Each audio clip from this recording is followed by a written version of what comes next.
केंद्रीय जनजातीय कार्य मंत्री श्री जुएलराम जी, केंद्रीय जनजातीय कार्य राज्य मंत्री श्री दुर्गादास उइके जी, सचिव जनजातीय कार्य विभाग श्री विभू नायर जी, विशिष्ट अतिथिगण, अधिकारीगण, गणमान्य अतिथिगण, देश के विभिन्न हिस्सों से आए हुए जनजातीय भाइयों और बहनों, देवी और स्वजनों, आज आदि कर्मयोगी अभियान के तहत आयोजित इस नेशनल कॉन्क्लेव में भाग लेकर मुझे अत्यंत प्रसन्नता हो रही है। ये कार्यक्रम प्रशासन को सही अर्थों में सहभागी, समावेशी और लोगों की भागीदारी पर आधारित बनाने के हमारे राष्ट्रीय संकल्प को दर्शाता है। मैं आज पुरस्कार प्राप्त करने वाले सभी राज्यों, जिलों, मास्टर ट्रेनर्स, आदि सहयोगियों को और आदि साथियों को भी मैं बहुत बहुत बधाई देती हूँ। आप सबने जनजातीय भाई बहनों की सक्रिय भागीदारी के साथ उनके विकास के लिए जो प्रयास किए हैं असराहनीय है। इस अवसर पर मैं केंद्रीय जनजातीय कार्य मंत्री, उनकी पूरी टीम और अन्य मिनिस्ट्रीज की भी मैं सराहना करती हूँ, जिन्होंने आदि कर्मयोगी कार्यक्रम में अत्यंत सराहनीय काम किए हैं और आज ही उनको पुरस्कृत भी किया गया है।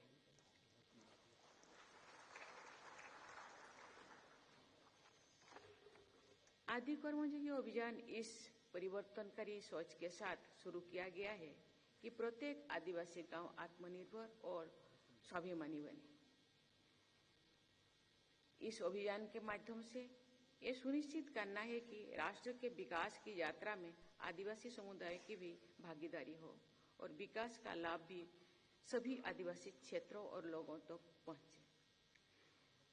मैं यहाँ आदिवासियों के चरित्र के बारे में मैं कहना चाहूंगी।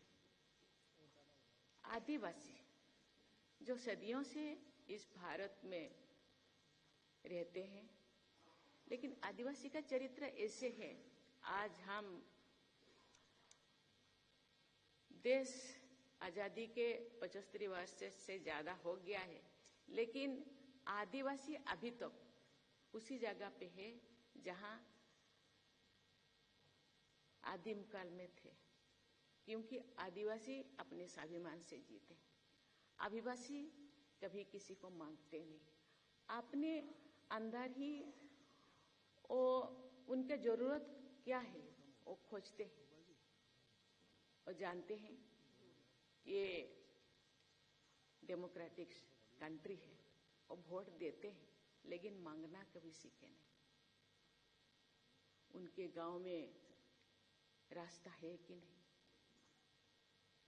बिजली आया कि नहीं, जो भी सुविधाएं सरकारी द्वारा हो रहा है खुद सरकार दे रहे हैं उनके द्वार जाके तो ठीक है, नहीं दे रहे हैं तो भी वो भी ठीक है। इसलिए आज हम उनके लिए स्वतंत्रता से सोचने को पड़ता है गवर्नमेंट को कि उनके लिए भी हम लोगों को सोचना है और उनको सिखाना है सोचने के लिए, खुद के लिए। आज बहुत सारे आदिवासी भाई बहन IAS IPS तो बन गए हैं। ये केवल गिनी चुनी है,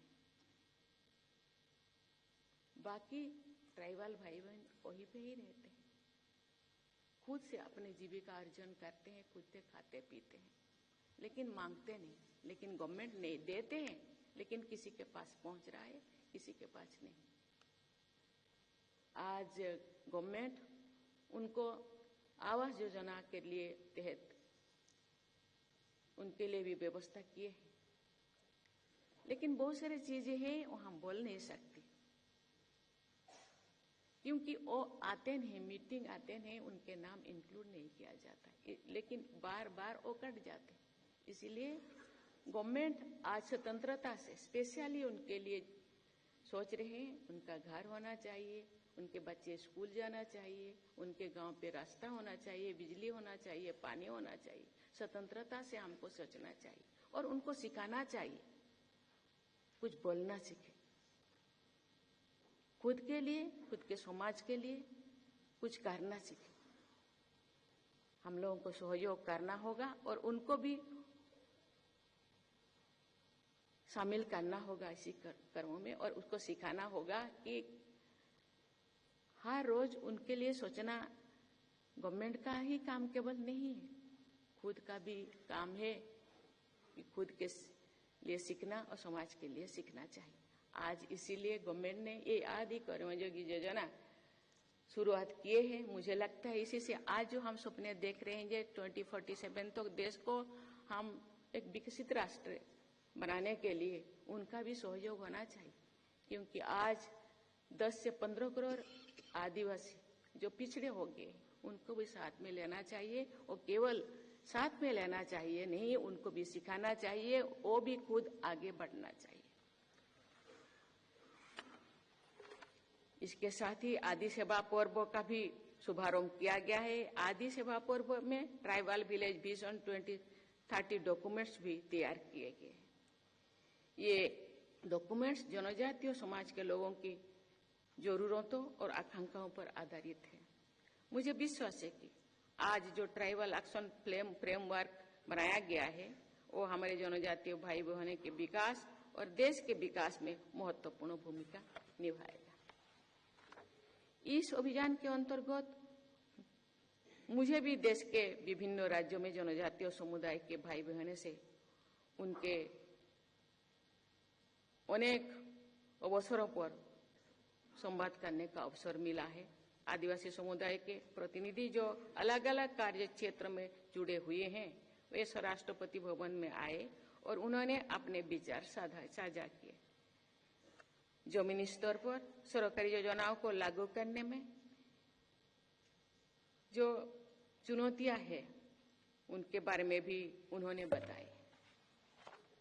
मैंने उन प्रतिनिधियों से भी जो कहा वो मैं आज आपसे भी कहना चाहती हूँ। आज यहाँ देश भर से अधिकारी आए हुए हैं जो अभियान को और योजनाओं का लागू करेंगे और आदिवासी समाज की भागीदारी सुनिश्चित करेंगे। आप सब संकल्प लें कि आदि कर्मयोगी अभियान का उद्देश्य पूरा करना है और सभी जनजातीय भाई बहनों को साथ लेकर उनके विकास के लिए अथक परिश्रम करना है। आज आप सबने इस नेशनल कॉन्क्लेव में भाग लिया है। मुझे विश्वास है कि आज के इस कॉन्क्लेव में आपको दूसरे राज्यों से और अधिकारियों से कुछ सीखने को भी मिला होगा। आपको अपनी चुनौतियों का सामना करने अथवा अपनी समस्याओं का समाधान करने की तरीका भी समझ में आए होंगे। आप सबने अपनी बेस्ट प्रैक्टिसेस भी साझा किए होंगे। मैं आशा करती हूँ कि आप सब अपने अपने क्षेत्र में जाकर नई ऊर्जा और नवीन सोच के साथ कार्य करेंगे तथा एक दूसरे से संपर्क भी बनाए रखेंगे। देवियों और स्वजनों, भारत एक जनजातीय समुदाय देश की सामाजिक सांस्कृतिक विविधता का महत्वपूर्ण हिस्सा है। जनजातीय परंपराएं हमें याद दिलाती है कि विकास प्रकृति के साथ सामंजस्य में ही होनी चाहिए। इन समुदायों के समग्र विकास के लिए हाल के वर्षों में सरकार ने अनेक ठोस कदम उठाए हैं। इन प्रयासों का उद्देश्य केवल आर्थिक सहायता देना नहीं है, बल्कि जनजातीय समाज को शिक्षा, स्वास्थ्य, रोजगार, तकनीकी कौशल और शासन व्यवस्था में समान भागीदारी के अवसर भी प्रदान करना है।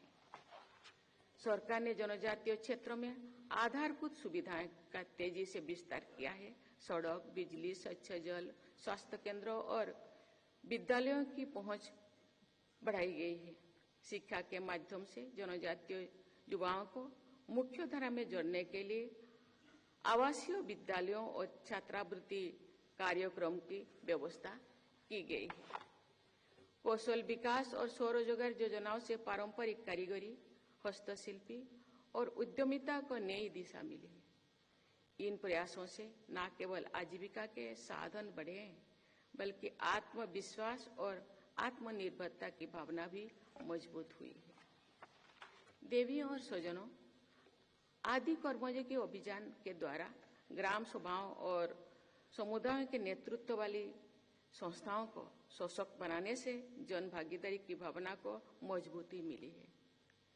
इस अभियान में हमारी आदिवासी समुदाय के ज्ञान और प्रकृति के प्रति प्रेम का सम्मान भी निहित है।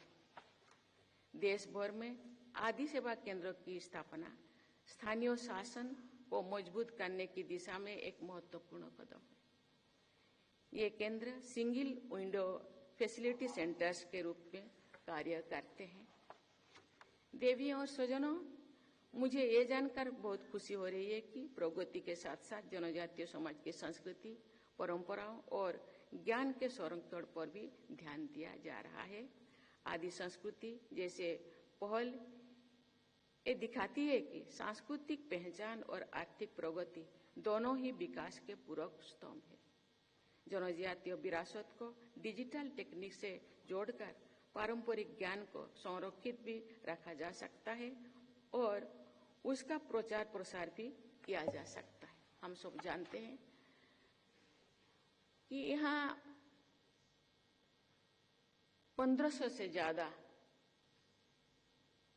जनजातीय ग्रुप से उनका भाषा, उनका रहन सहन, उनका संस्कृति, उनका बोलचाल अलग अलग है। इसीलिए उनके भाषा, संस्कृति आहिस्ता आहिस्ता विलुप्त हो रहा है। उनको संरक्षित करके रखना, उनको भाषा संस्कृति को बचा के रखना हम सबका, देश का काम है। इसीलिए अभी का ये डिजिटल युग में उसी चीज को आसानी से हम संरक्षित कर सकते हैं और उनके संस्कृति को बचा सकते हैं। देवी और स्वजनों, आज का कॉन्क्लेव ये दर्शाता है कि जनजातीय समाज की सार्थक भागीदारी से राष्ट्रीय नीति को प्रभावित किया जा सकता है तथा योजनाओं को और बेहतर बनाया जा सकता है।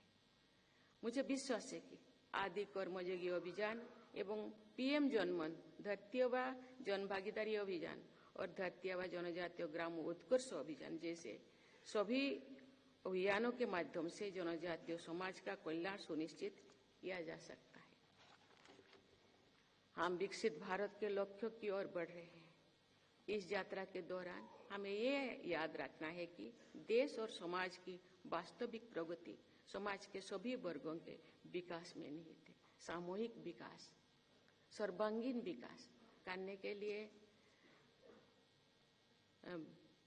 भारत के पूर्व प्रधानमंत्री कहा करते थे, भारत एक जमीन का टुकड़ा नहीं जीता जाता राष्ट्र पुरुष है। राष्ट्र पुरुष के केवल फेस और हाथ को सुंदर दिखाने से नहीं होगा, सभी अंगों को, राष्ट्र पुरुष का सभी अंगों को ध्यान देना होगा, तो वो एक सुस्त भारत।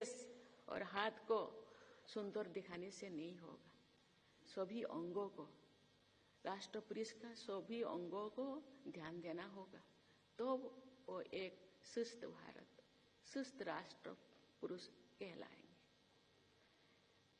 हम विकसित भारत के लक्ष्यों की ओर बढ़ रहे हैं और इसी दिशा में हमको और बेहतरीन तरीके से काम करना होगा और निर्धारित इसको अपने नियति स्वयं निर्धारित करने के लिए सशक्त भी होना होगा और उनको सिखाना भी होगा। अंत में आदि कर्मयोगी अभियान और इस कॉन्क्लेव के आयोजन के से जुड़े सभी लोगों की मैं सराहना करती हूँ और उन्हें बधाई देती हूँ। आप सबके उज्जवल भविष्य की मैं कामना करती हूँ, आशा करती हूँ कि आदि कर्मयोगी योजना और जो भी इसके तहत 3-4 बिंदु को लिया गया है, मुझे लगता है हम लोगों का जो सपना है, प्रयास है और जरूर फलीभूत होगा और पीछे रह गए जो जनजातीय समाज मुख्य धारा में शामिल होंगे और देश के विकास में और भी सहयोगी बनेंगे। धन्यवाद। जय हिंद, जय भारत।